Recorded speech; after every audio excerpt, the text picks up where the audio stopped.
The day before my son's wedding, my future daughter-in-law looked me in the eye and said, in that careful voice she used when she wanted to sound kind while drawing blood, "The best gift you could give us is to disappear from our family."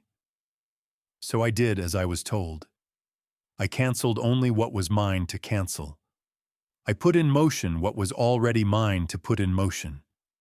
And when I left that big empty house, a house bought with my money, filled with my labor and treated like my waiting room, the echo I left behind carried farther than any speech I could have made.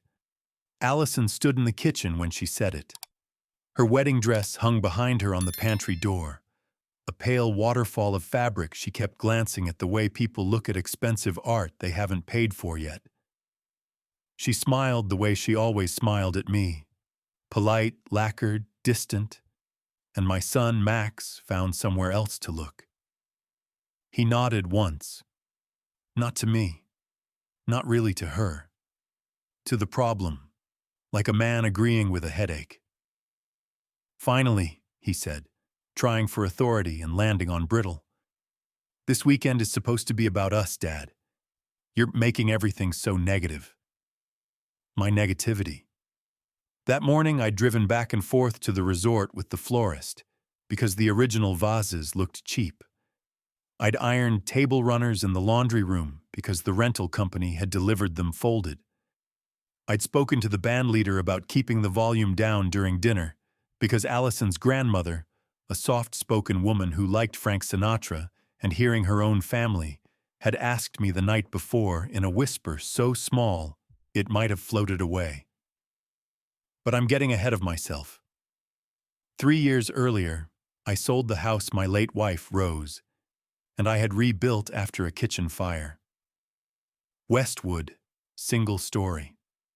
Small yard with a lemon tree I used to talk to on Sunday mornings. We had stripped it to the studs one spring, hung drywall together, and fought cheerfully over cabinet pulls in the hardware store until the clerk started bringing us coffee.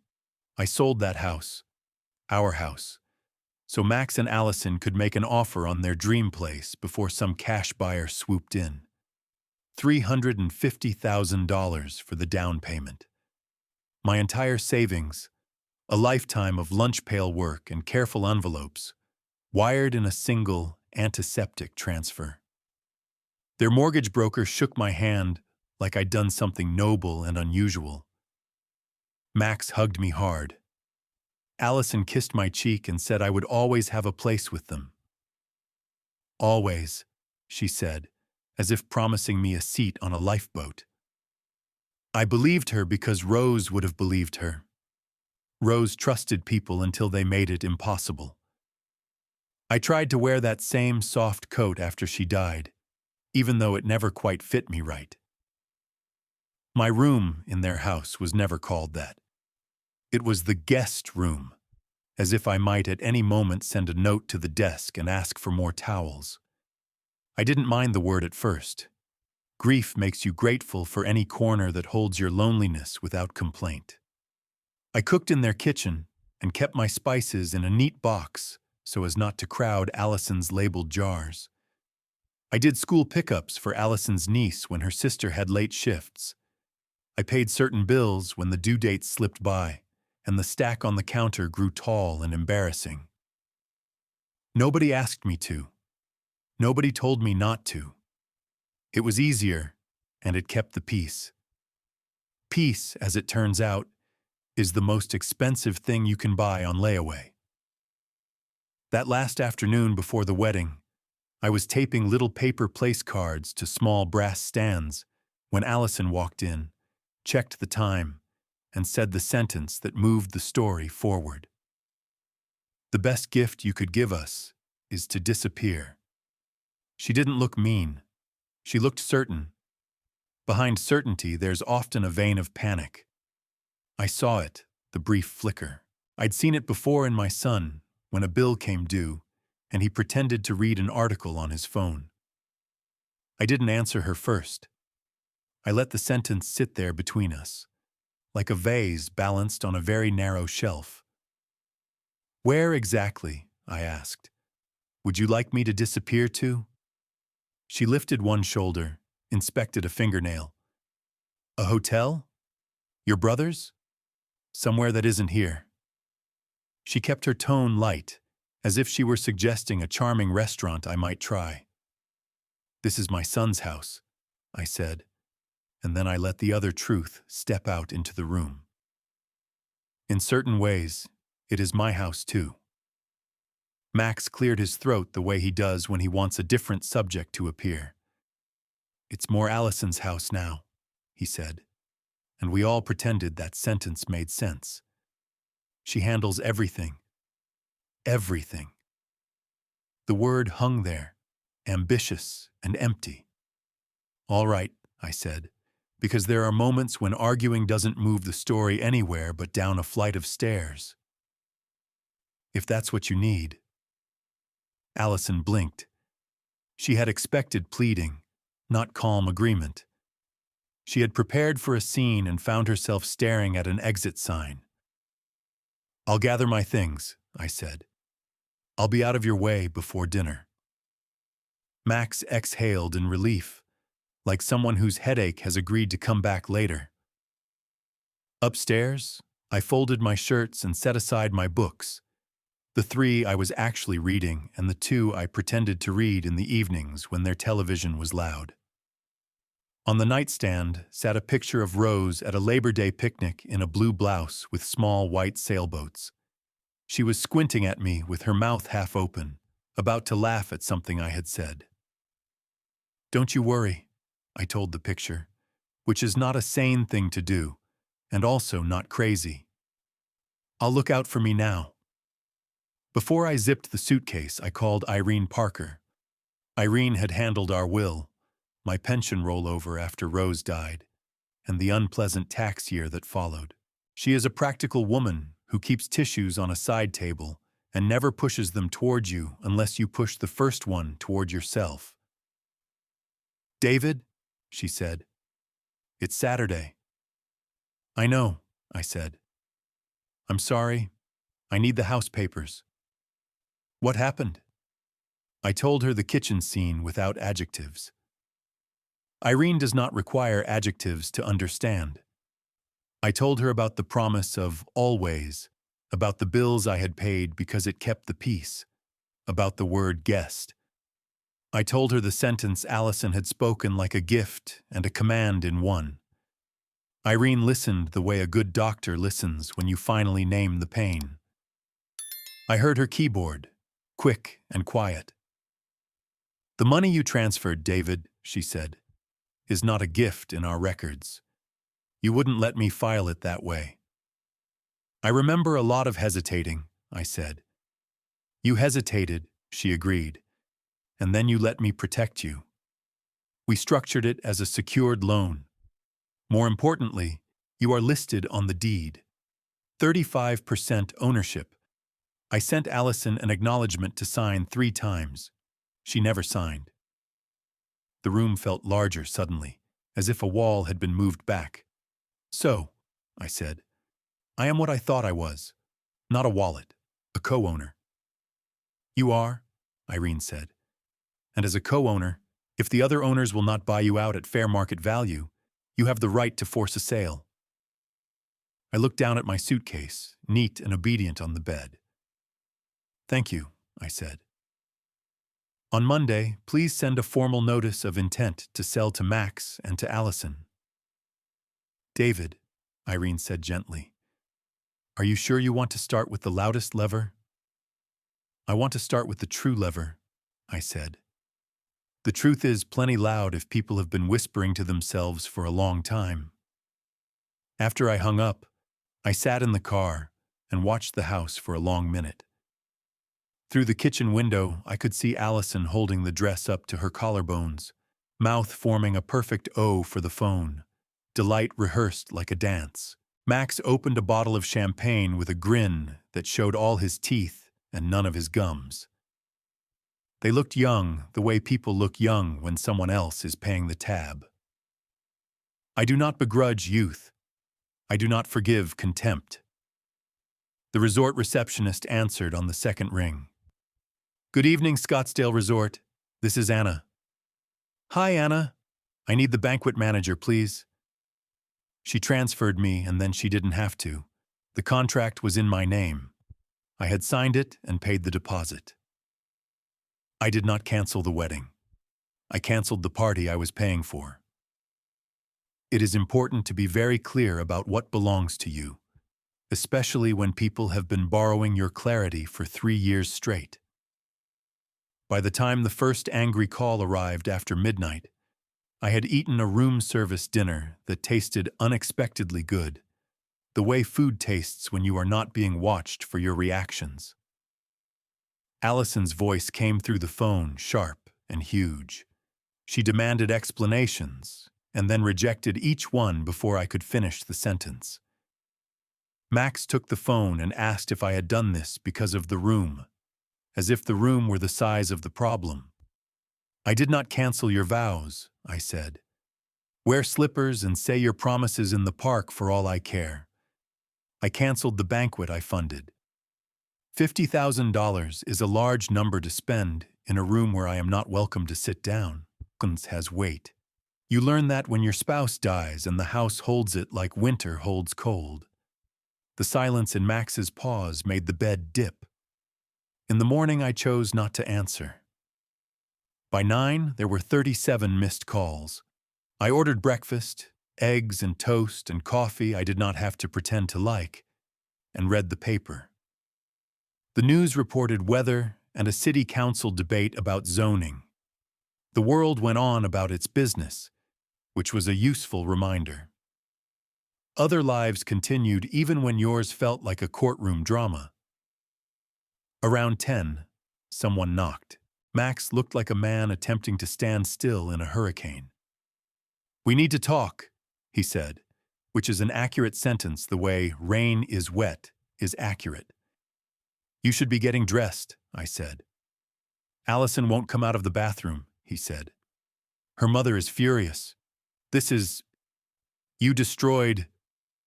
I withdrew my funding, I said.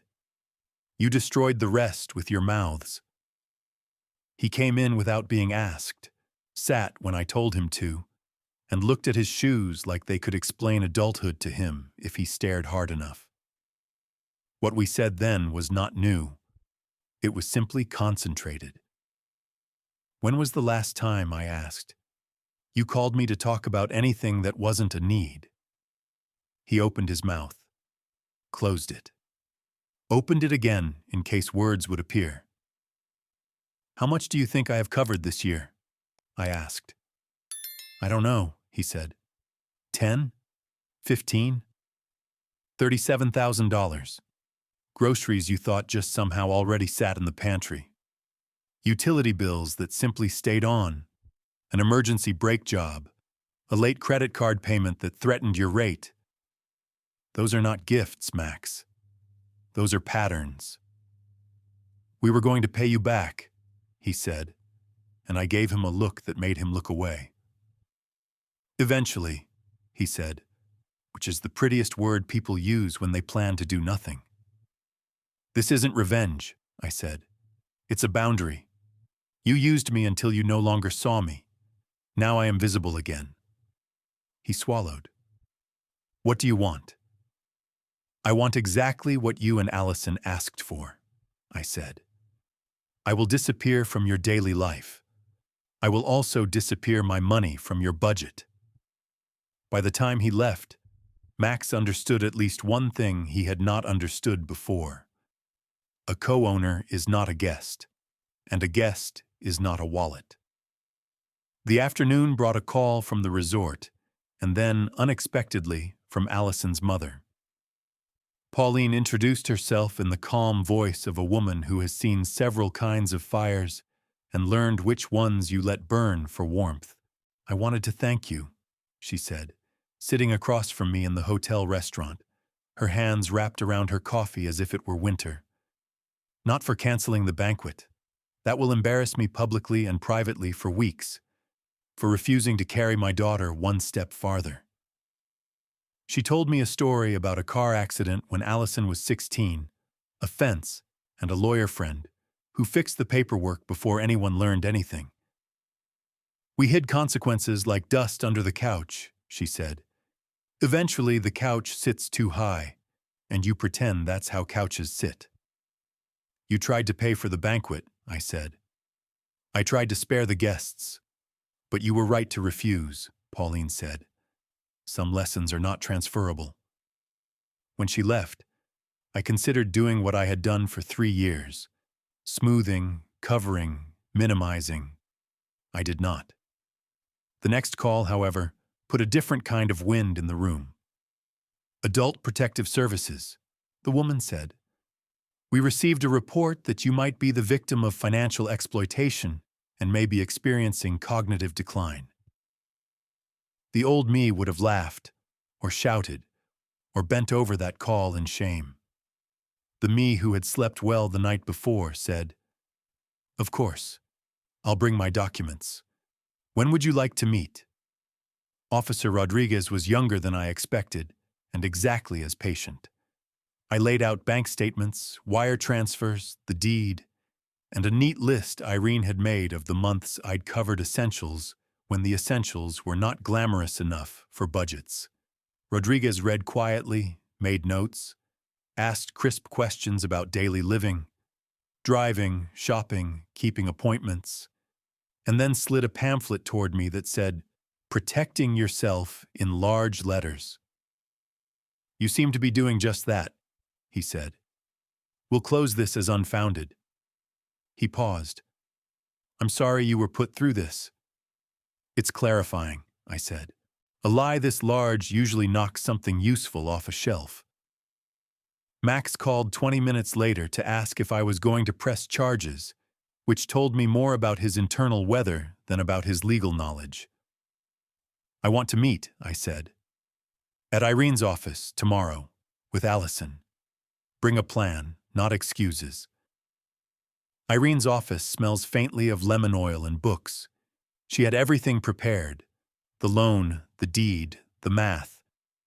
When Allison and Max arrived late and sat, they looked like people who had spent the drive fighting about which words would make the other person turn into someone else. Allison apologized. I nodded and said thank you. We do not erase with one word what we have written with hundreds of choices. The options are simple, I said. Buy my share at fair market value or sell and split. I explained the numbers once, in plain English. The house, according to recent comps, was worth around $1.2 million. 35% is about $420,000 before fees. I did not repeat the figures after that. I used phrases like nearly $500,000 and my retirement. Numbers have a way of becoming more meaningful when they are not battered like tin. Allison asked for a third option. There isn't one, I said. Irene nodded. They asked about a payment plan. I asked about collateral. They said trust. Irene, who has a polite smile for most occasions, did not use it then. We set a deadline, 30 days.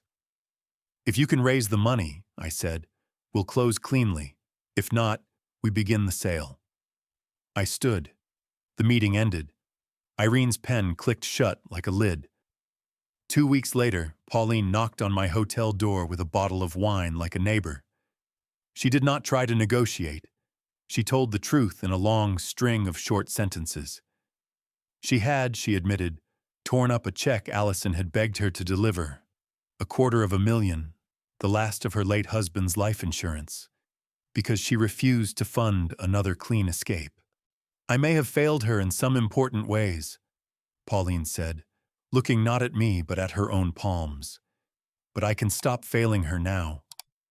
After she left, I walked the block and counted my breaths because old habits like anger pretend they're not standing right behind you if you don't look. Back in my room, a text arrived from Max. Dad, we were approved for a home equity loan, $600,000. We can cover a big part now and the rest in installments. Can we meet? 600,000 is a real number.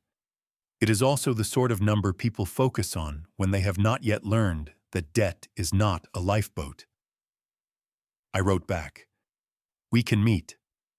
Bring a complete household budget and a plan to live on what you earn. Otherwise, there is nothing to discuss." At the second meeting, I did what I should have done years ago. I taught, but only after they asked to learn. They had, to their credit, brought papers. They had itemized. Restaurants, $4,000 a month. Clothing, 3. Subscriptions and entertainment, 2.5.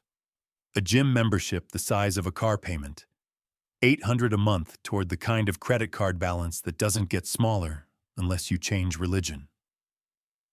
"And your income?" I asked. Max, very quietly, $6,400.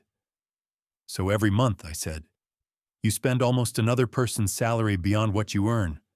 How are you not on the street?" Max's mouth formed the letter I, and then nothing came.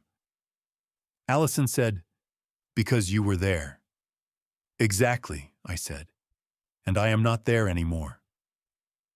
I let the silence sit, not as punishment but as space in which adults can hear themselves. Then I did something that surprised even me. "You can buy me out," I said, "not at full market value, at half." Irene's pen froze above the paper. Allison's head came up as if I had said the house had grown wings. Max exhaled a shaky breath that sounded like a prayer spoken by someone who hasn't been to church in years. 210,000, I said. "But there are conditions, and this time conditions mean what everyone pretends they mean." I listed them slowly. Allison would find full-time work within 60 days. One car would be sold immediately. The proceeds would go toward debt. A strict budget would be followed. No restaurants, no new clothes that weren't replacing something worn out. No subscriptions except essentials, no new debt. Monthly statements would go to Irene. Any breach and the agreement converts to the original terms, due in full, and we list the house. Allison whispered, "That's like prison." "No," I said. "It's like life. You just haven't lived it yet." They stepped into the hall to argue in the quiet way people argue when thin walls are involved. When they returned, they agreed, and they signed. I did not feel triumphant. I felt like a father doing surgery without anesthesia, because the tumor had been fed so long, it had its own parking space. The next months were ordinary in the best ways. I moved to a 2-bedroom apartment in a quiet complex with tall pines that whisper at night. There is a walking path behind the building and a library branch near enough to smell the paper when the door opens. I joined a Nordic walking group made up mostly of widowers who tell corny jokes between telephone pole markers, and a woman named Faye who ties her scarf like an old movie star and reads 3 books at once. Ordinary requires practice after you've been living as a human safety net. I practiced. Allison called after 2 months and sounded like someone who had just come up from the shallow end and discovered the water was real.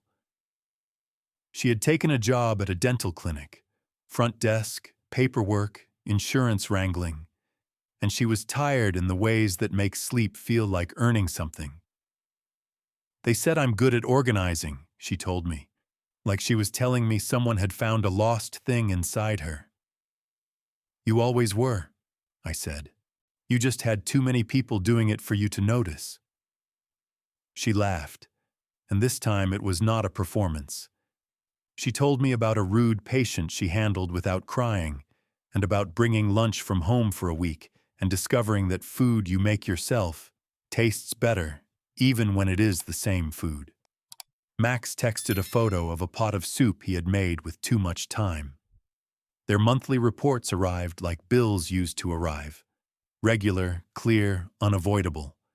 And Irene forwarded them with brief notes. "On track.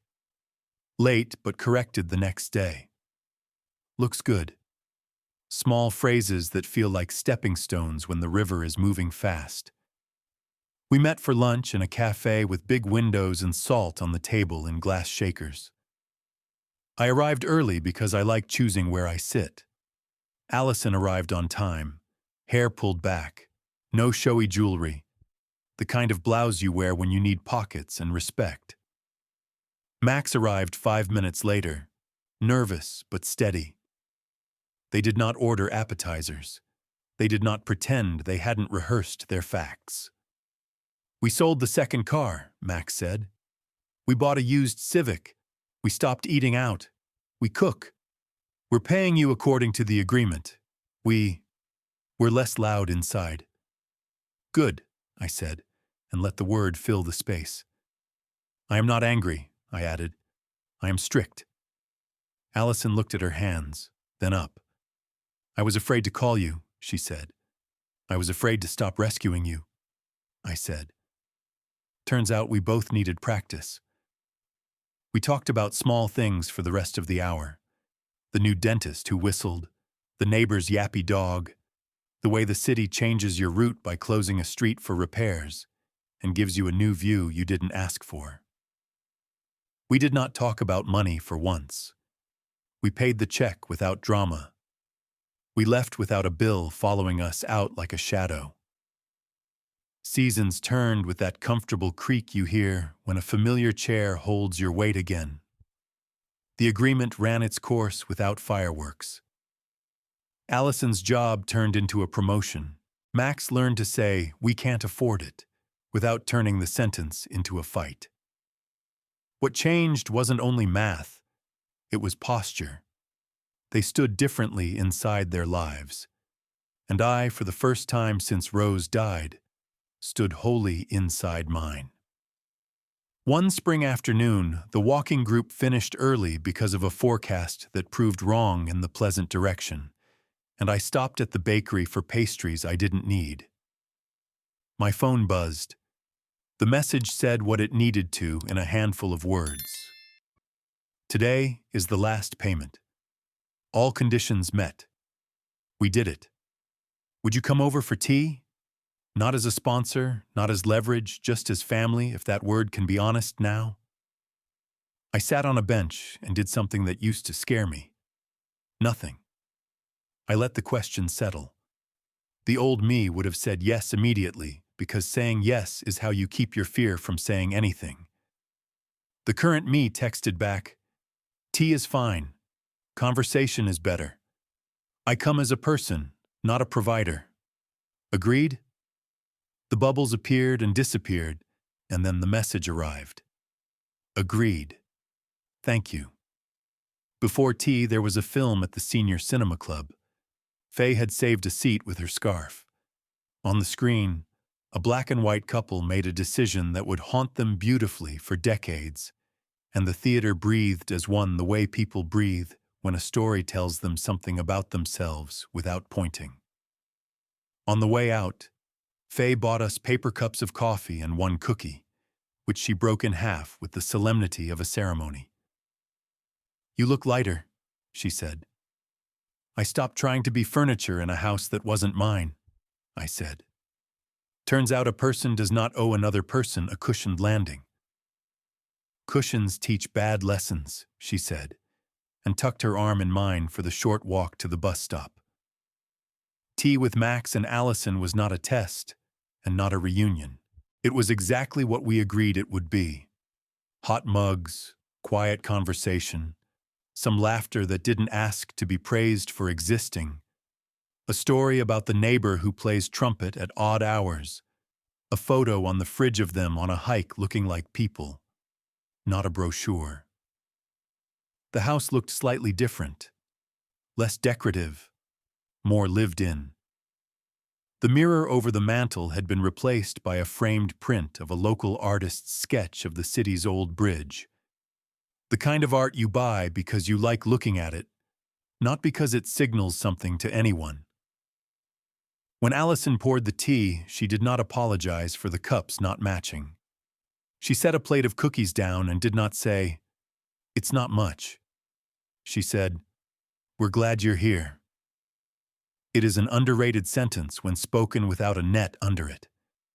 Before we sit, I said, I need to say a short thing I should have said years ago and then did, at last, say with my choices. They stood very still. I love you, I said to my son. I am your father, not your bank. Those two things are not mutually exclusive if you behave like a son and not a client. And Allison, I added, turning to her, you are my family because you have chosen to act like family. That word is earned, not printed on invitations. Allison nodded. Max swallowed. We sat. We drank our tea. At the end, after the talking had done the good work talking sometimes does, Allison reached for a small envelope and then pulled her hand back. No, she said out loud to herself. She laughed once, softly, at her own reflex. Old habit, she added. I was going to offer to reimburse you for the last late fee you covered last year. We're done keeping score in that direction, I said. We're square in the way that matters. You learned. They walked me to the door. In the entryway, the hook where my spare set of keys once hung was empty. There was no performative gesture of returning anything or asking for anything back. It felt right that way. On the porch, the air had that smell it gets after a sunny day, gives up a little of itself to evening. On the walk to my car, I passed the lemon tree I had potted for them 3 years ago from a cutting off the old Westwood tree. It had taken. 2 small lemons dangled from the lower branch, stubborn and cheerful. The fruit didn't care who watered it. It cared that someone finally learned how. At home that night, I took down the box labeled Rose, photos, and set 3 new pictures in the front. The picnic one with the sailboat blouse, a shot of the lemon tree in the pot with the first blossoms, and a recent photo a neighbor had snapped of me and Faye at the library book sale. Our heads bent over a stack of mysteries. I looked at the 3 and understood, maybe for the first time, that love and boundaries are not rival nations. They share a border. You just have to maintain it. A year later, on a Sunday that carried the smell of cut grass through the screens, I stood at my stove making pancakes. My granddaughter, Max's and Allison's daughter, calls granddad circles. Yes, they had a child in that year between lessons and tea. Life does not wait for perfect readiness. It arrives on its own reasonable schedule. They did not ask me for a down payment on a crib. They asked for a recipe and advice about getting babies to sleep when the world does not. I gave them both, which cost exactly the right amount. We had breakfast at my small table. After, while Allison rinsed plates without pretending she was doing me a favor, Max dried them and told me he'd been offered a steadier position at work. Fewer fireworks, he said. More wood to chop. He said it like a man who had learned something about winter. Later, after they left and the tiny shoe prints on my hallway rug had already become a story I'd tell Faye on our evening walk, I sat at the window with a book I did not open. I thought of Rose, who would have loved the baby and the way the lemon tree leaned toward the light. I thought of Irene, whose insistence on lines had saved me from drowning in good intentions. I thought of Pauline, who had handed her daughter a lesson instead of a check, and who now sends me emails with subject lines like Allison's budget nerd moment, followed by numbers and pride. I thought of the word disappear and how, used properly, it had removed not me, but the mesh I had stretched under other people's leaps. Sometimes kindness is catching. Sometimes it's stepping back and letting the ground do what ground does. Sometimes it's setting the table for tea and meaning it when you say, stay a while, knowing both of you can get up and go back to your own homes afterward. I recommend it. The safety net is folded in a closet now. I take it down for the rare occasions that call for rescue rather than growth. A broken arm, a funeral, the kind of hard luck that comes without fingerprints. For the rest, I keep the net where it belongs, ready, but not spread under every whim disguised as crisis. Love without a net is not loveless. It is love with a spine. The best gift I gave my family was the one they asked for, not in the spirit they intended, but in the spirit they received it. I disappeared as their bank and appeared as myself. They met me there eventually. That is the ending and the beginning I choose to keep. Irene's budget clinic, as she called it, took place 2 Saturdays after the agreement. She invited a young financial counselor named Trevor, fresh haircut, sleeves rolled, the kind of patient smile that suggests he has sat with many people's private wars.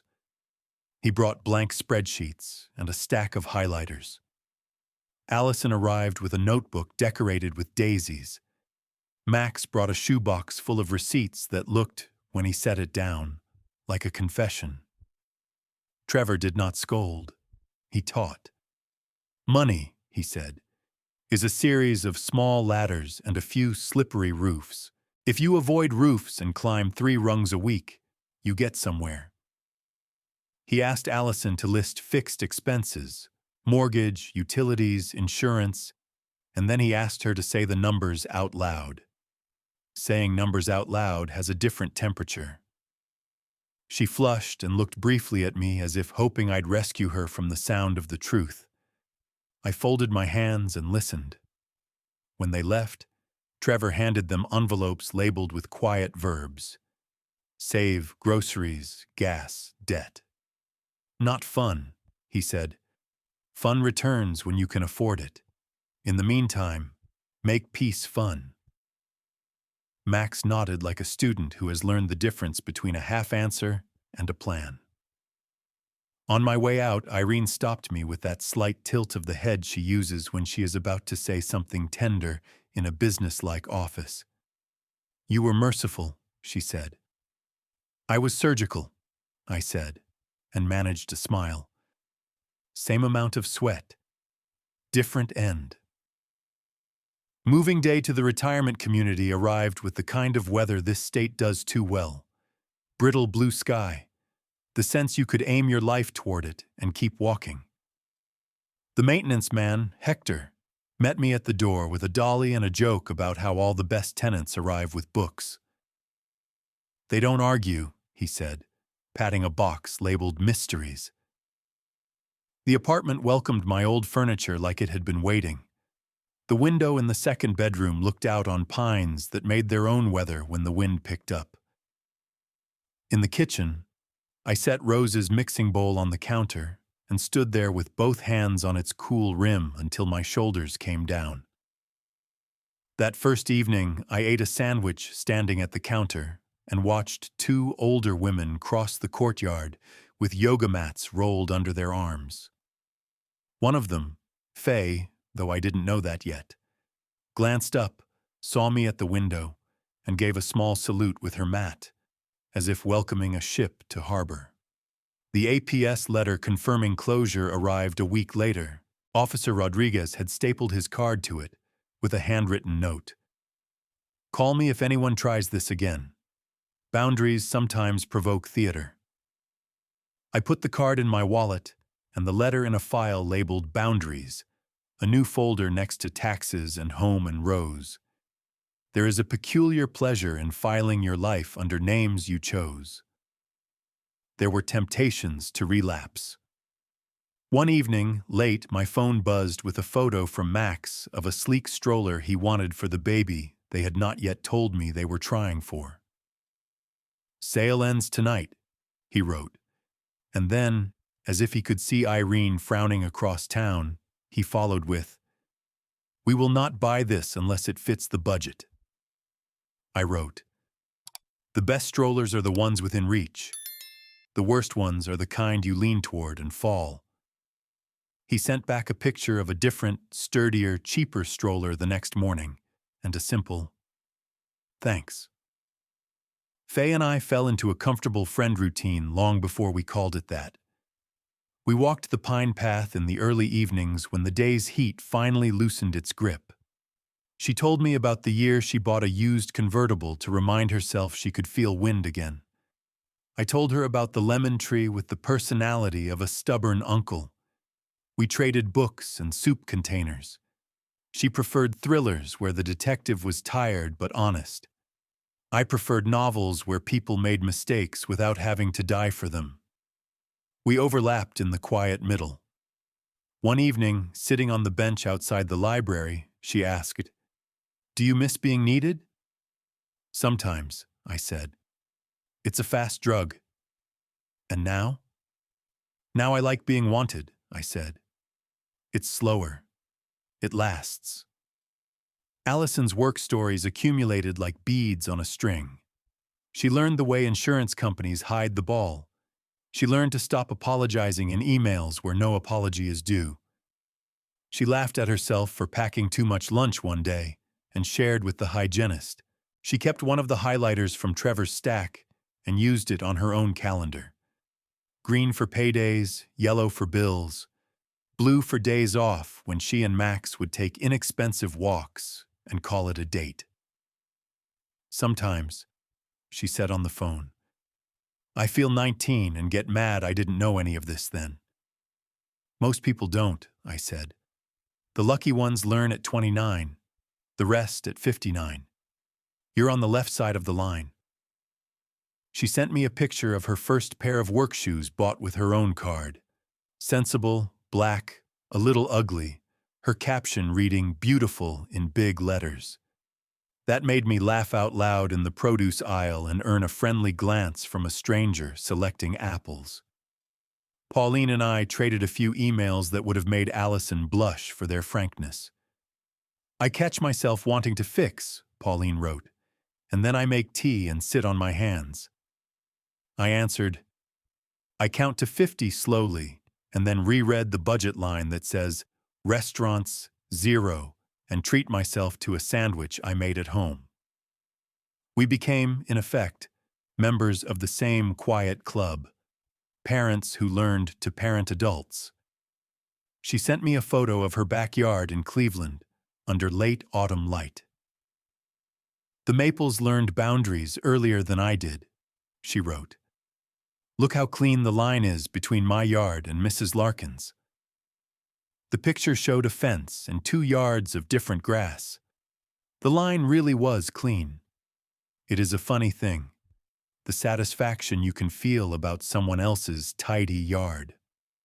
Max told me, months into their new life, that he and Allison had started attending a free Saturday morning class at the community center called Fix It. Volunteers taught the kind of skills you often pay double for when you can't be bothered. Under the bright fluorescent lights, Max learned to repair a leaky faucet and patch a drywall hole. Allison learned to sew a button so it didn't come loose at first wear. The instructor said we should put our first 2 Fix-It savings straight onto debt, Max reported. We did, and it felt better than a new toy. "Welcome to the other kind of fun," I said. "It arrives slower and stays longer." On the anniversary of Rose's death, I visited the small park where we used to sit when our first apartment was too warm in summer. I brought 2 paper cups of coffee and poured one carefully into the roots of a stubborn young oak. "You would have liked Faye," I told the ground. "You would have liked what Allison is turning into, too." A boy on a scooter zipped past and wobbled, and his father jogged to steady him without lifting him off the scooter. The boy rebalanced. The father let go. I nodded to myself, to the tree, to Rose. This is the whole lesson, isn't it? And carried the second cup home. When their daughter was born, Max called me from the hospital lobby sounding 3 kinds of tired. "She's perfect," he said. And then he described her ears in a way that made them sound like a new invention. Allison, the photo showed, was pale and fierce and beautiful in the way a woman who has done something difficult and ordinary is beautiful. Pauline appeared in the second photo holding the baby like someone who remembers how. We named her Rose, Allison texted me later, and I sat down on the bed with my shoes still on and cried like I hadn't in years. Not grief tears only. Stitched tears. Some grief, some gratitude, some repair. I brought a casserole because clichés become clichés for good reasons. In their kitchen, Max burned the garlic bread and laughed and threw it away without performing a failure. Allison handed me the baby and said, "We will not ask you for a night nurse or a new rocking chair. We will ask you to tell us when we are being fools." "I will," I said. Gently. There were small backslides because people are not machines. One Friday, 3 paychecks into her promotion, Allison bought a sweater she didn't need and confessed before the bill arrived.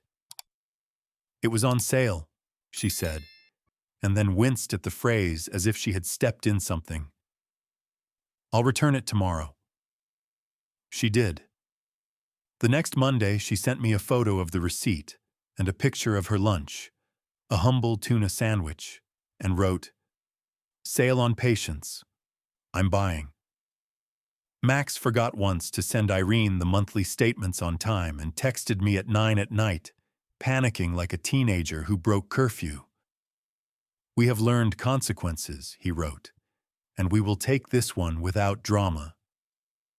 Irene charged the small late fee written into the agreement. They paid it, and perhaps more important, didn't call it unfair. The last payment, when it came, felt less like fireworks than like a bridge, solid, ordinary, walkable. The check itself was uneventful. Irene's email was brief. "Final installment received. Agreement fulfilled." I forwarded it to Pauline with a single line. "Thank you for sitting on your hands when it counted." She replied with a picture of her hands, palms up, and a note. Next project, knitting. Max and Allison's tea invitation landed the same day. Tea instead of dinner said more than they knew. Tea is modest. Tea does not play dress-up. Tea is for people who want to talk and can leave on time. I said yes after the necessary pause that honors new habits. The lemon tree on the porch had 3 fruits now, 2 bright, 1 still green. I touched each gently as if telling them to keep going. On the drive over for tea, I took the long way on purpose to pass the old bridge sketched in the print above their mantel. It is a plain bridge, honest steel, practical length. A city only builds a bridge like that when it is done proving it can make things look expensive. It builds what works. I parked 2 blocks away and walked the rest, feeling more like a guest invited by choice than a piece of furniture being slid reluctantly back into place. The tea itself I have already told you about, but I will add one detail.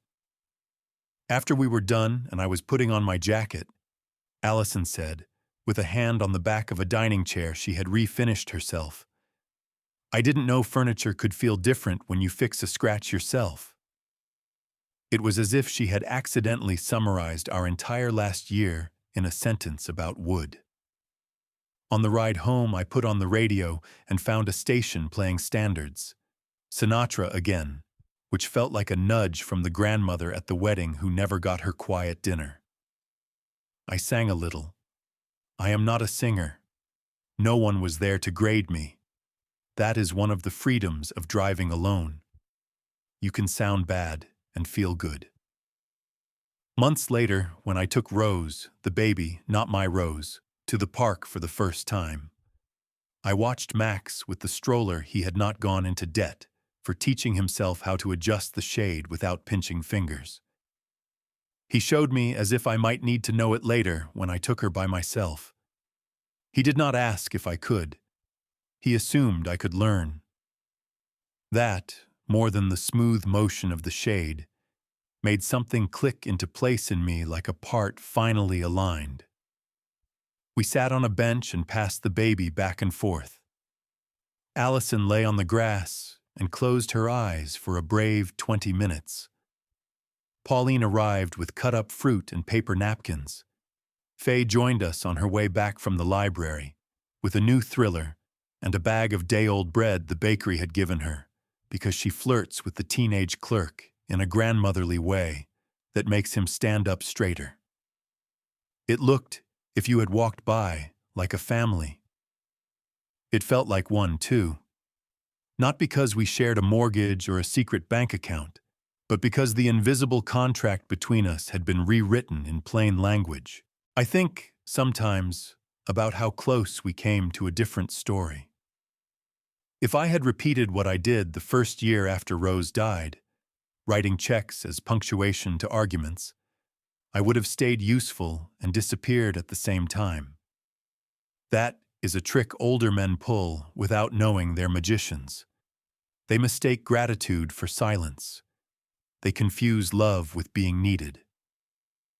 Then one day someone says in a kitchen, "The best gift you could give us is to disappear." And they realize they've already been doing it, slowly, with every easy yes. Better endings do not arrive with trumpets.